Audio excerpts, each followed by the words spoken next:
Hello, I'm Scott McLean. This is Counting the Cost on Al Jazeera, your weekly look at the world of business and economics. This week, the transatlantic alliance in the balance. The U.S. says it won't abandon its partnership with Europe, but insists the continent pay its way on defense. Can European nations afford that? It's not just about security. Europe has a decades-long dependence on the U.S. on trade, technology, and energy. Now leaders are calling for strategic autonomy, but can the continent really stand on its own?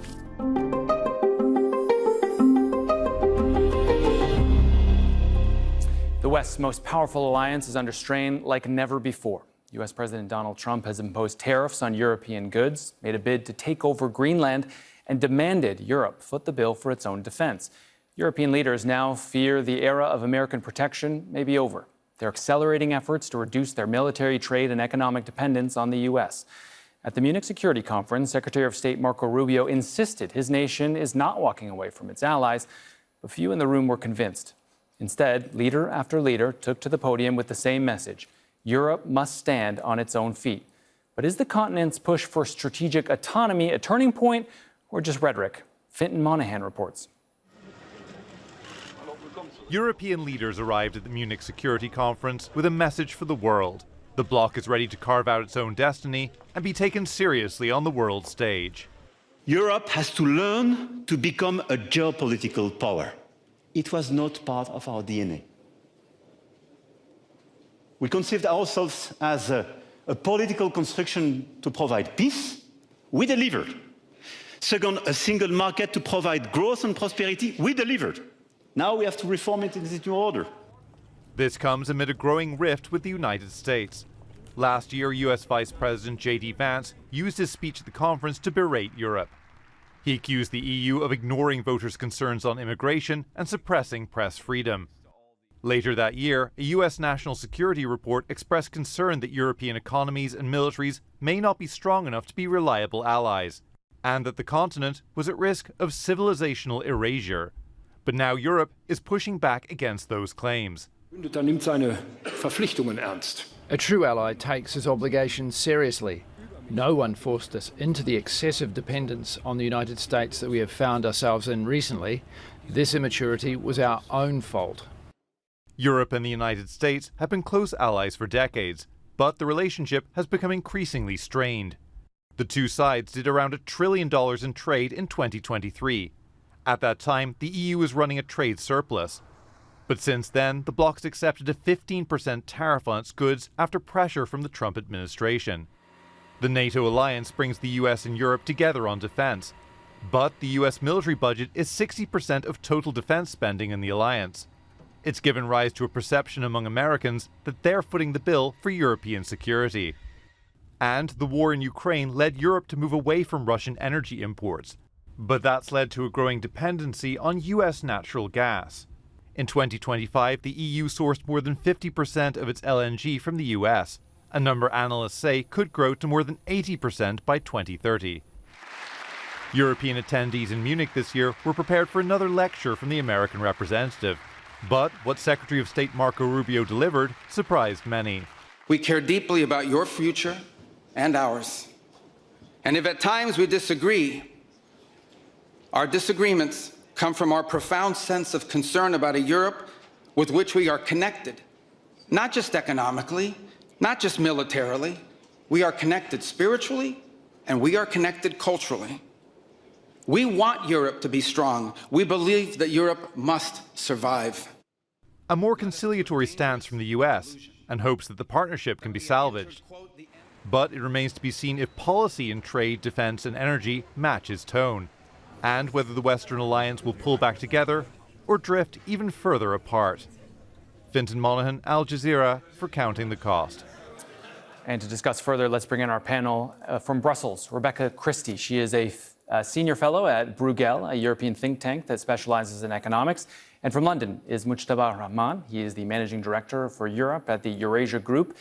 And he's also a senior research fellow at the LSE European Institute. And also from Brussels is Teresa Fallon. She's a director of the Center for Russia, Europe, Asia Studies. She's previously a member of the Strategic Advisors Group for the NATO Supreme Allied Commander Europe. Thank you all for being on the program.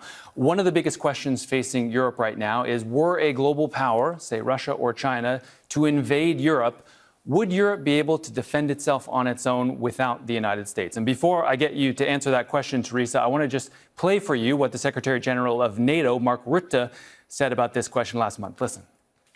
And if anyone thinks here, again, that the European Union or Europe as a whole can defend itself without the US, keep on dreaming. You can't. We can't. We need each other. And why do we need each other? I tell you. First of all, because also the US needs NATO.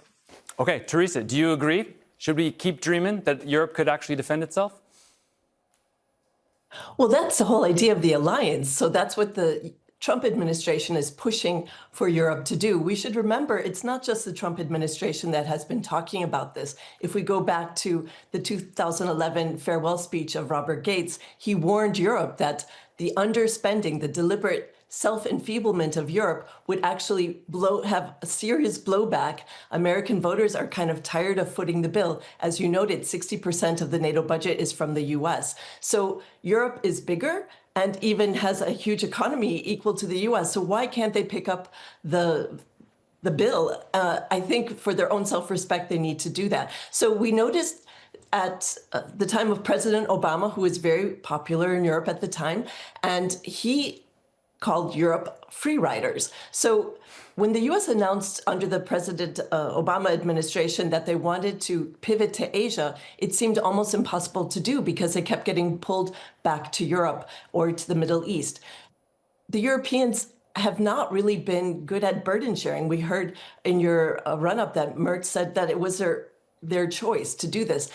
In addition to all of this, like the 1989, when the wall came down, Europe felt we have a peace dividend. We deserve to spend more on social programs. And I get that. It's the typical butter versus guns debate. Nevertheless, the US can no longer afford to supply Europe and Asia with security. They have been warned for about 15 years that they needed to step up and to do burden sharing. But what's happened in Europe under the Trump administration, the US wants to burden shift because it's becoming far more difficult. They want to be more laser focused on China.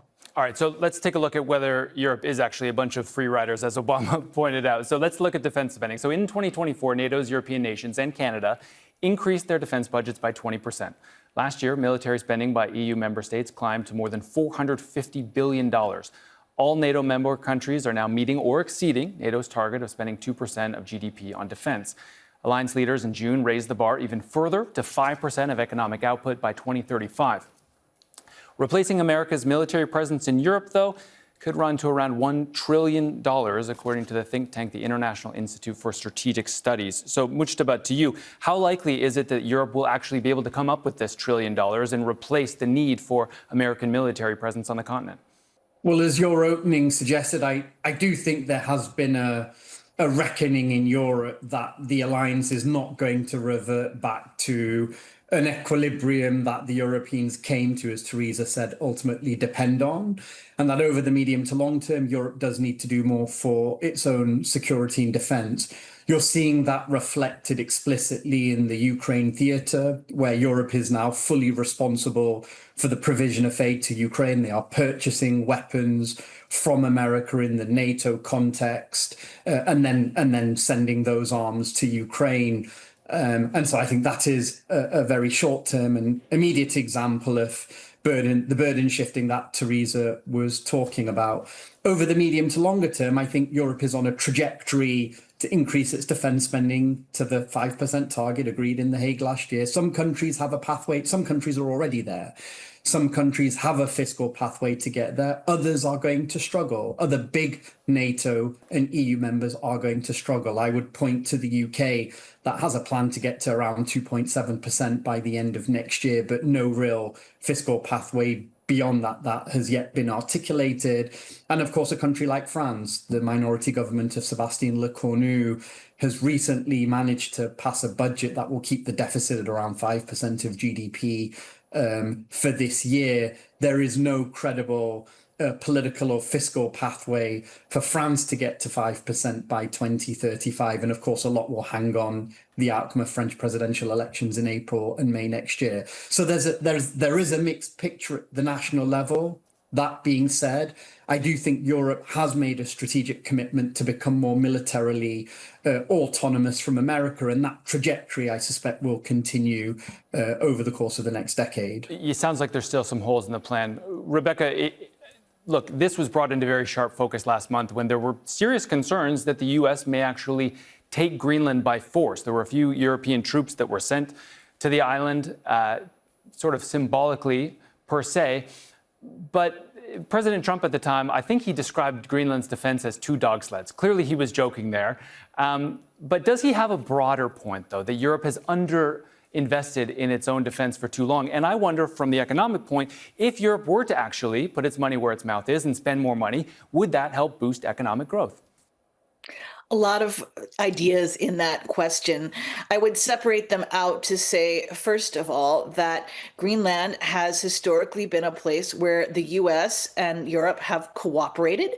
Much of the presence in Greenland is already US, and there is potential for a lot more cooperation. So much of this has been vibes. It's been political rhetoric and a lot of frustration from the Trump White House about what they see as the rest of the world not living strictly in line with the Trump administration's ideas.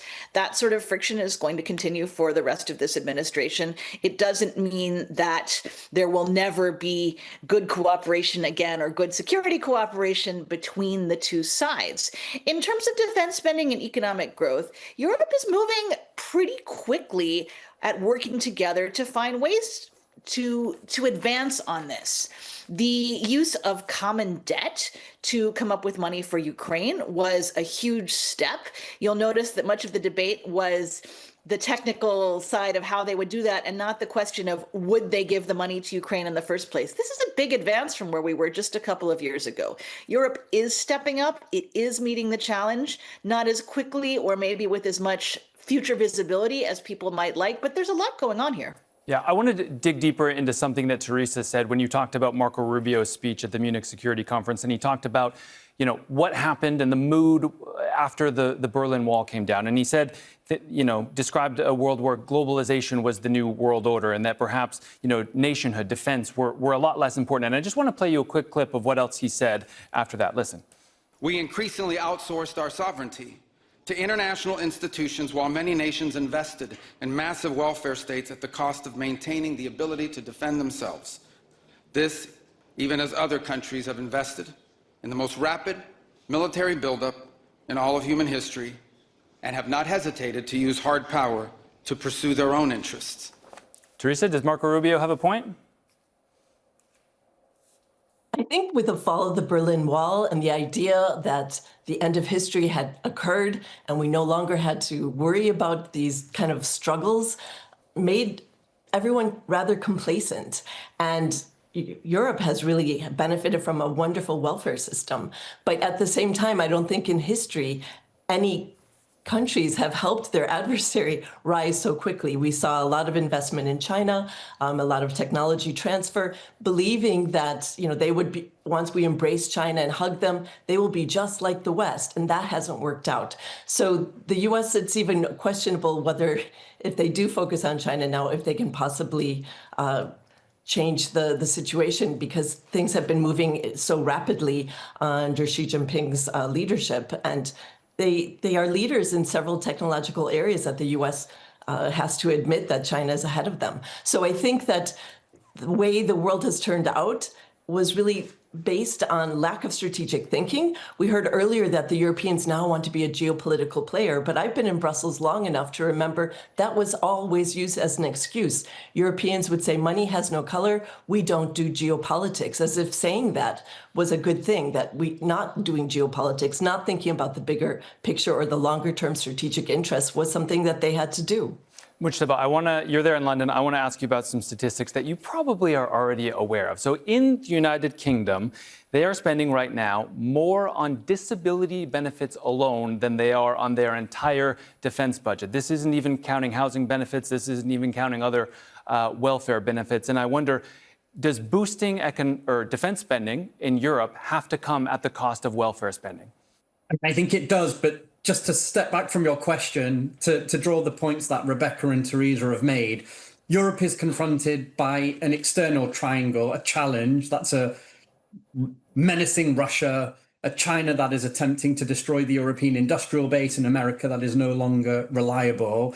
And that external triangle, that external challenge is compounded by an internal set of challenges, also a triangle, that reflects a combination of weak leadership, especially in the larger economies in Europe. I'm thinking Emmanuel Macron in France, Keir Starmer in the UK, and Friedrich Merz in Germany, challenging public finances to the point that you're now making about the welfare state and how those resources are effectively being divided up, and if more is going to be spent on security and defence, what that will come at the expense of. But then also a backdrop of populist parties that is making some of these trade-offs and policy decisions very, very challenging to implement. And I think if you look at the political backdrop in France with the Rassemblement National at 35%, leading all of the opinion polls, and in first place for the presidential election next year in April, May 2027, the Alternative for Deutschland in Germany in a similar position, as well as Reform UK, that I think helps explain why some of these policy trade-offs that you're talking about are so challenging to implement, not just in the UK context, but also in the French and German and many other contexts across Europe as well. So I think there is a recognition of the challenge, but getting from A, where we are today, to B, where we need to be, is obviously going to prove quite politically difficult. Okay, I want to ask you guys about Europe's economic independence as well. So with the US imposing tariffs on European goods, the EU is seeking to build partnerships elsewhere. In January, the bloc signed a free trade agreement with India that both sides hailed as the mother of all deals. It covers a huge range of products and services and is expected to boost trade substantially in the coming years. The EU has also inked a deal with the South American bloc Mercosur. European countries are lowering trade barriers on several key food products. In exchange, they'll get greater market access for cars, wine, and cheese. Negotiators are also working on deals with many other major economies, including Australia and the GCC.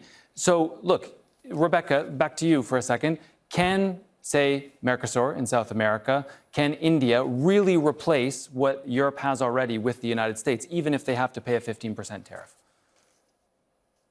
It's not a question of replacement. It's a question of how can the world's economy work better together? We hear a lot, how can the EU reduce its dependency on the outside world? Reduce, yes, but eliminate, no. Europe cannot and should not aim to be totally independent, totally self-sufficient. It needs to work with the rest of the world. The idea that these trade barriers can come down with more places is a great prospect. The EU and the US do still work together commercially through many joint ventures. The tariffs have been bumpy and not great politically, but they haven't caused an end to transatlantic trade or the transatlantic relationship. The issue now is that these sorts of large changes take time to adjust. The European Parliament, which tends to be a little more populist and a little bit more skeptical of some of these sorts of growth initiatives, wants to delay implementing the Mercosur agreement. So they're looking into that. There will be some time for people to catch up with, wait a minute, this is new. This is a different kind of risk than we've been taking before. There's a lot of momentum, though. Mujtaba, what I find curious about these trade deals is who they're with. You know, Europe is making these deals with more developing countries that often have lower wages. Shouldn't Europe be taking a page out of the Trump book, perhaps, and trying to reindustrialize, reinvigorate its own industries?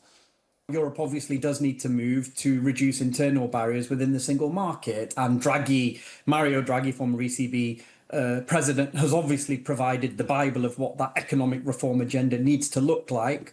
At Eurasia Group, we do a lot of work analysing progress against the competitiveness agenda in light of the political constraints at the national level.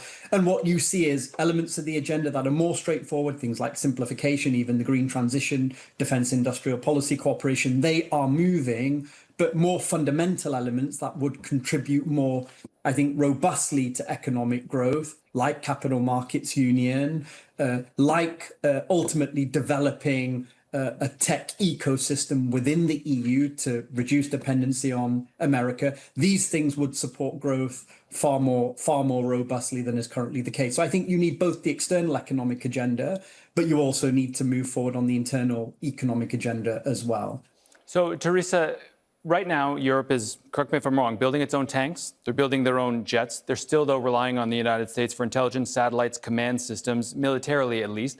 Does the industrial complex exist in Europe for Europe to fill those gaps on its own? I just want to pick up 2 points from the previous speakers. Mercosur took 25 years to negotiate, and after 25 years, it's actually been kicked up for 2 years to be reviewed by the court, because there are some in Parliament that don't think it's legal. So I don't think that agreement's ever going to get out. The second agreement between India and the EU, it took almost 20 years in fits and starts to negotiate. And I think the key negotiator here was Modi, because he used that to get the a framework of an agreement under the Trump administration. So the Indians have been performing quite well on that. So even Ursula von der Leyen, it sounded almost Trumpian, the mother of all trade agreements, but very quickly the US responded. In regard to Europe, this is the biggest problem, because defense is not an EU competence. And though they're really moving the needle, they're trying to encourage countries to invest more in defense, which is a very positive development. After 30 years of underspending, it's going to take a lot of time and money to improve the defense industrial base.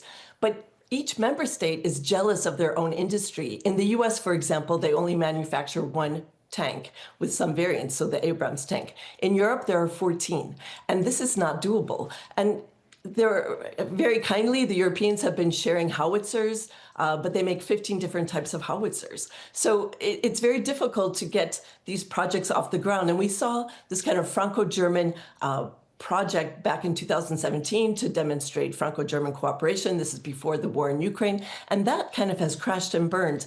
So several joint projects between France and Germany are not, reaching fruition because of complex arrangements. And Germany, which has always had a debt brake and was kind of like, we're a pacifist country, we're not interested in this, because their economy is really suffering.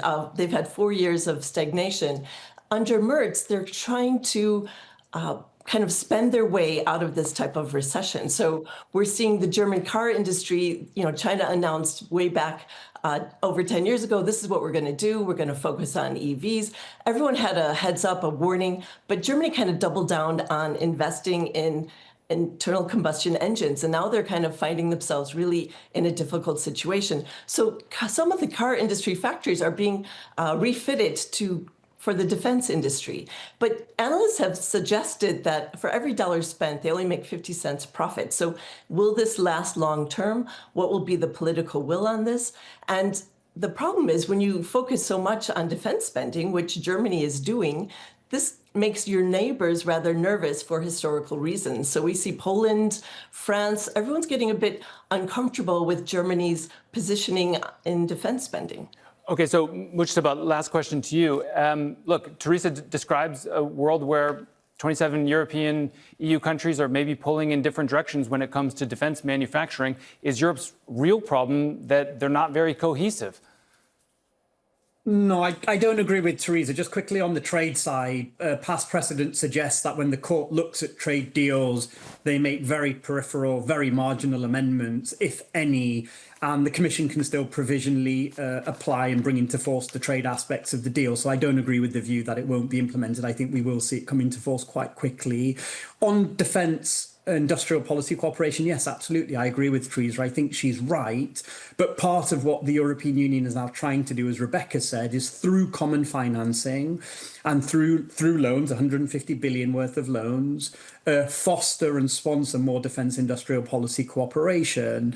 That is going to take time. Europe does not have the culture of a collective defence policy. This is a national competence. And so it is going to take time, I think, for countries to learn to collaborate together to build out the capacities and the capabilities where they're currently dependent on America. But I think the SAFE facility and probably future spending, 65% for EU money now needs to be spent within the EU and done so in a way that's collaborative, i.e. across borders, does mean that we are at the beginning of a journey in a process where I suspect that strategic culture and the way we think about collective defence in Europe will change for the better. But of course, that's a long journey and it will take time. I told you this would be the last word, but Teresa really looks like she disagrees. So Teresa, last word to you.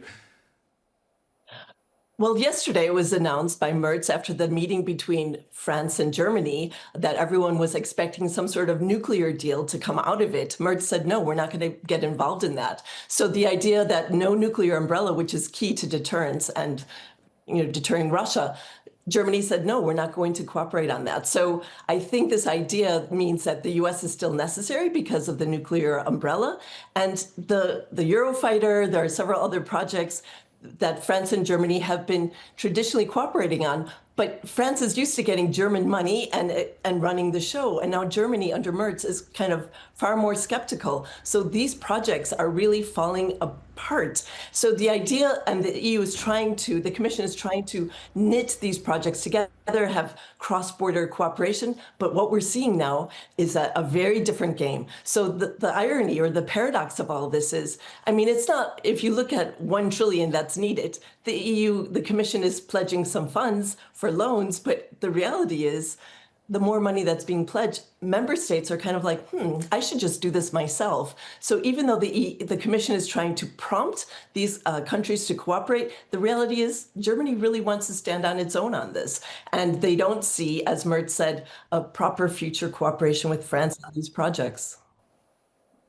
All right. So I'm fearful that this will cause more fragmentation.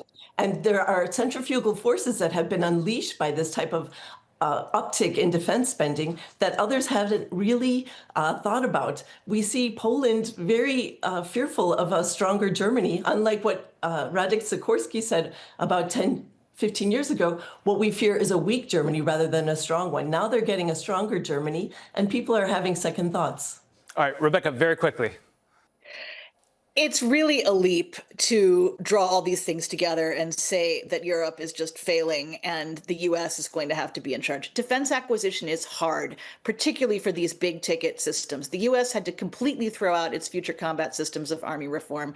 The Eurofighter or the planned next generation fighter, we'll see what happens with it. But the place to watch is with the military development, the cooperation, and the will to work together. And this, much more than marquee programs or talking about a Scandinavian nuclear deterrent, this sort of regular day in and day out work is what's going to determine the things. And I would encourage people to look at the way Europe has so far found a solution every time it's needed to. It is in the works, and it's not worth just throwing up your hands because it's hard. All right, Rebecca Christie, Mujtaba Rahman, Teresa Fallon. It's a fascinating discussion. I wish we had more time. Thank you all so much for being here. And that's our show for this week. You can get in touch with us on X. My handle is @ScottMcLean. And make sure to use the hashtag AJCTC when you do. Or drop us an email. countingthecost@aljazeera.net is our address. But there's more for you online at aljazeera.com/CTC. That'll take you straight to our page, which has individual reports, links, and entire episodes for you to catch up on. That's it for this edition of Counting the Cost. I'm Scott McLean from the whole team. Thanks for joining us. The news is next here on Al Jazeera.